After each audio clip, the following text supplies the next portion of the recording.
In 2009, I founded BraveEd to research how accountability functions in effective organizations. And when I did that, I had the goal of fundamentally changing how we do accountability in schools.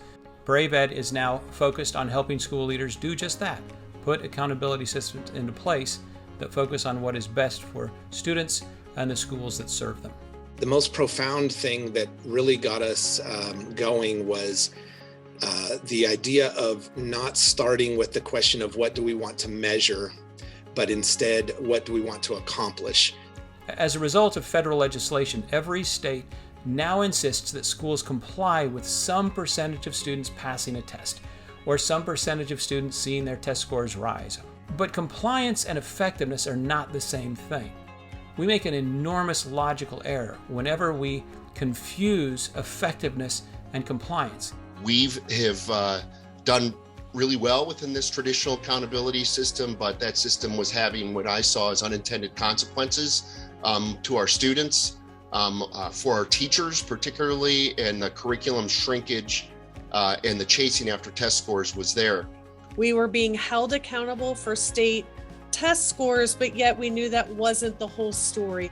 When it comes to compliance, the best way to be sure you don't get students ready for their lives, to not help them become literate or numerate while the world changes out from underneath them and us, is to not innovate, to not change, to not learn to do things differently, which is exactly what the compliance-based accountability systems that states run encourage us to do.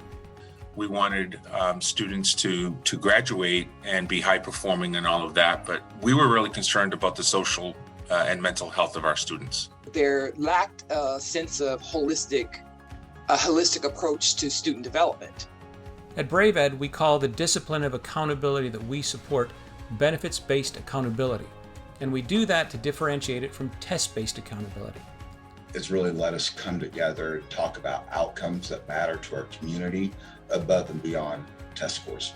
This really is about the stakeholder. It's really about the community. It's really about those involved in our organization. It's given us language. It has given our, kind of our advocates language to be able to have, intelligible conversations about accountability that aren't just about test scores. This work has really saved us to look at the core value of what schooling is, the value of a holistic approach to child development and academics. I do everything through this lens now, everything. I do my teacher evaluations through this lens.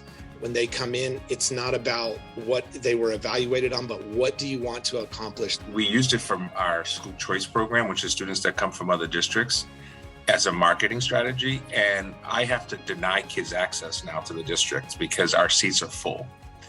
When educational leaders first realize that the system they've been functioning in is working against the mission of helping all students leave school with the skills they need for life, it's a huge eye-opener and a great moment, and one that once they get to, they can't turn away from.